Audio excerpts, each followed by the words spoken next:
Welcome back to Mighty Habits, everyone. I'm Steven, and I'm super excited for today's deep dive. Me too. It's a book that seriously changed how I see things. Oh, yeah.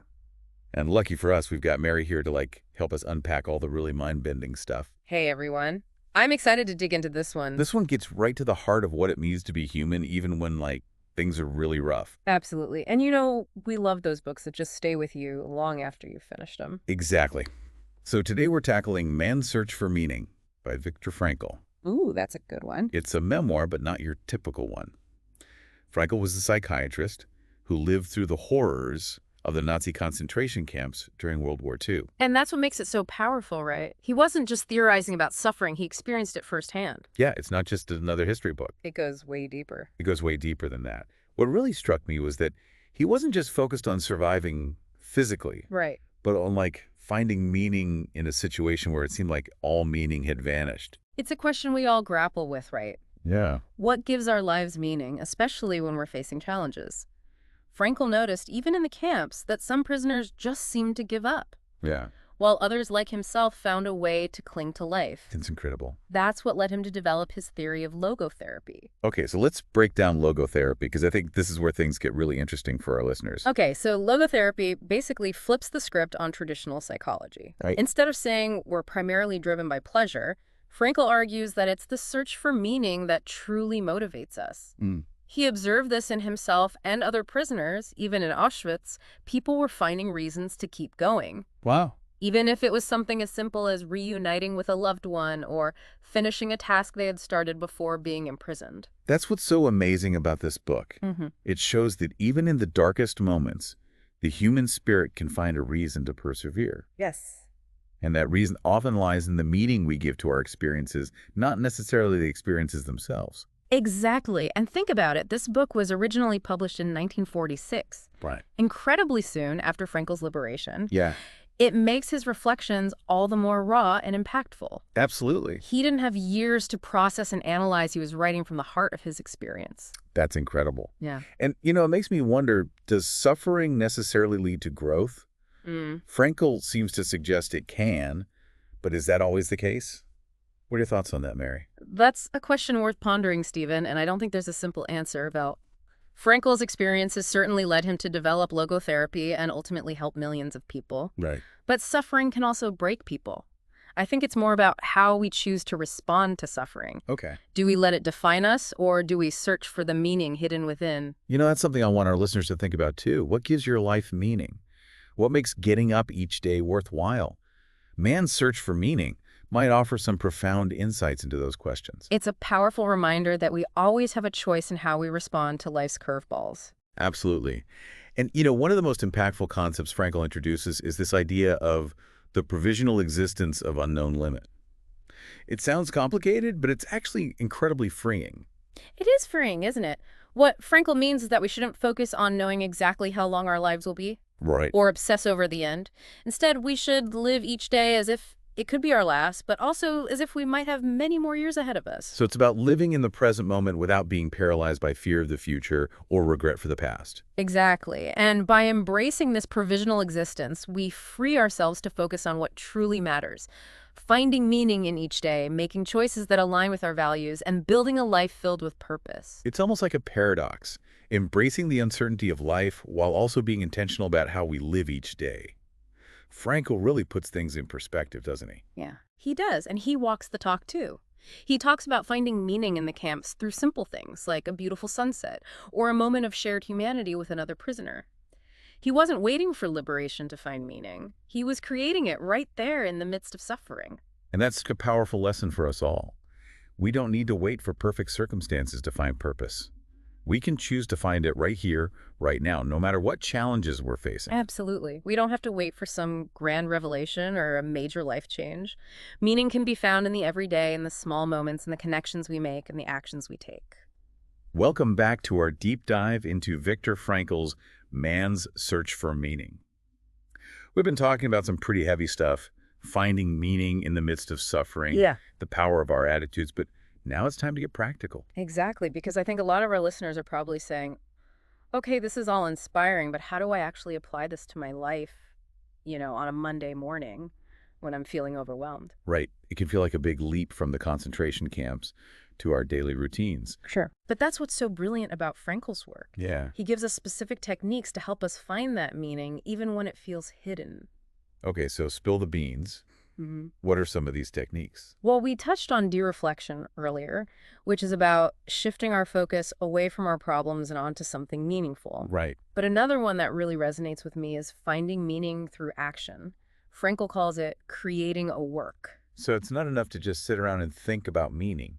We actually have Yeah, to do something. exactly. And it can be anything that aligns with your values, your passions, your skills.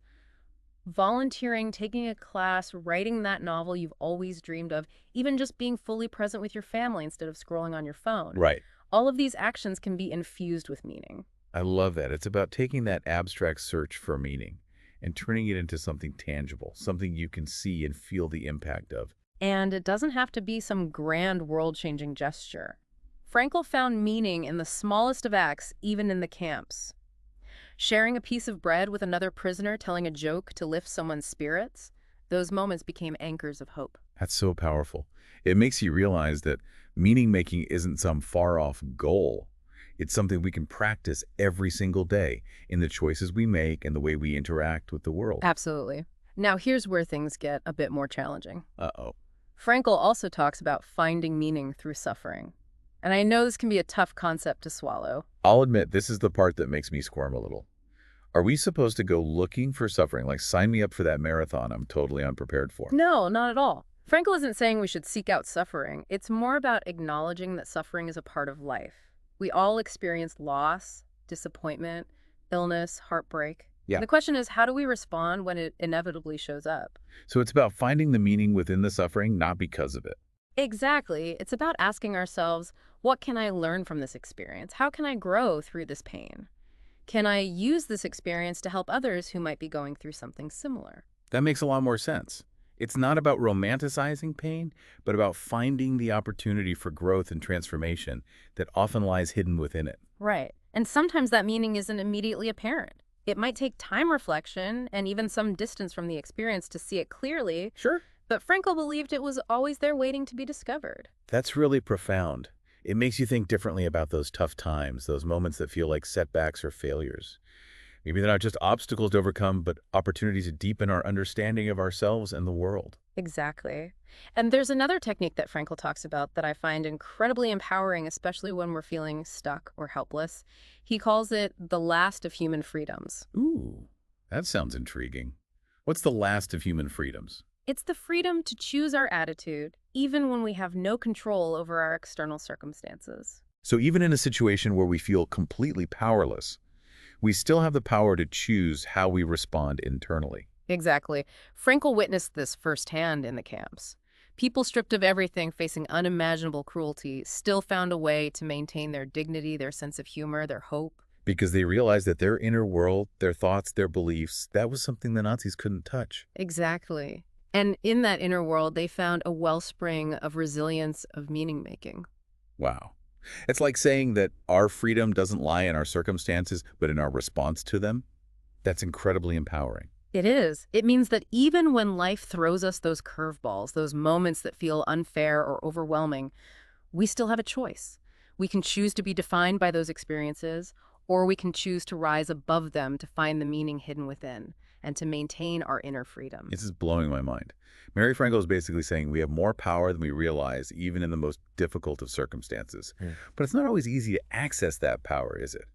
Especially when we're in the thick of it, feeling overwhelmed and lost. You're absolutely right. It takes practice, it takes conscious effort, and sometimes it takes seeking help and guidance from others, but the potential is there within each of us. So if someone is listening to this and feeling inspired, but also a bit lost, like, okay, where do I even begin? What would you say to them? I'd say start by asking yourself a few simple but powerful questions. What gives you a sense of purpose? What activities make you feel truly alive? What values are most important to you? And how can you bring those values into your daily life through your actions, your choices, even your attitude when things get tough?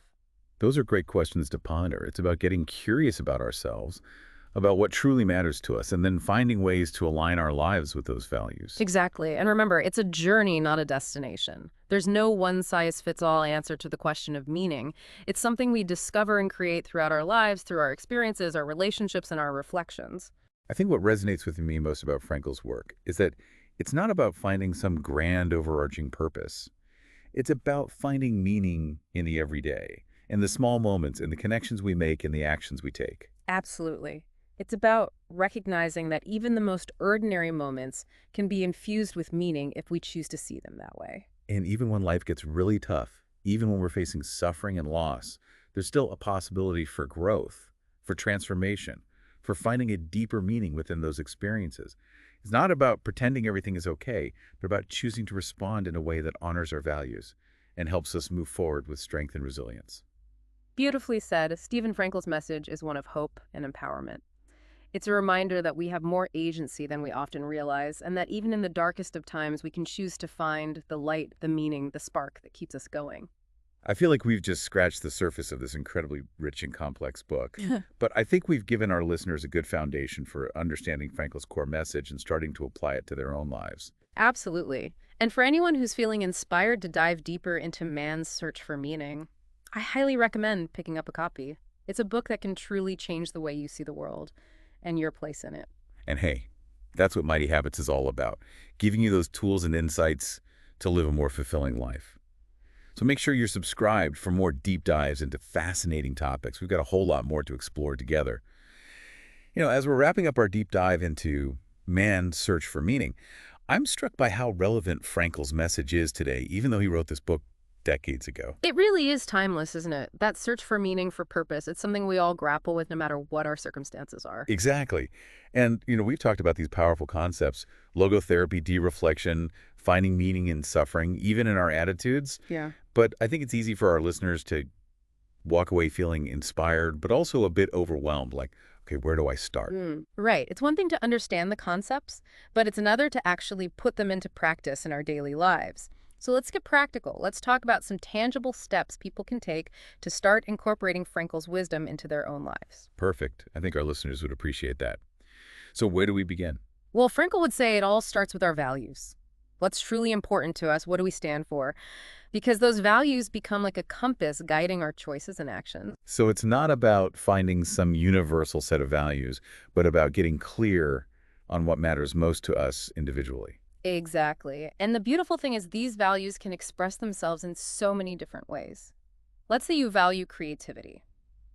Maybe that means finding meaning through painting, writing, even trying out a new recipe. Or if connection is important to you, maybe it's about being more present with your loved ones, volunteering in your community, or simply reaching out to a friend you haven't spoken to in a while. I love that.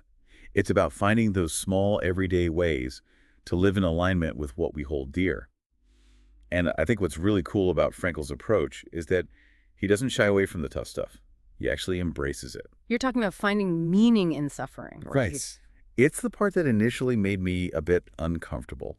But the more we discuss it, the more I see the wisdom in it. It's not about seeking out pain or hardship, but it's about recognizing that suffering is a part of life. It's going to show up whether we like it or not.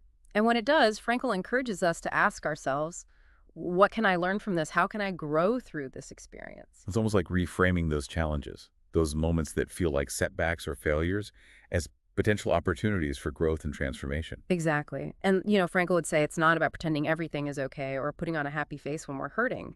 It's about acknowledging the pain, allowing ourselves to feel it fully, but also looking for the meaning, the lesson, the strength that can emerge from those difficult experiences. Mary, I think one of the most common struggles people face today is this feeling of overwhelm, like they're constantly bombarded with information demands and expectations.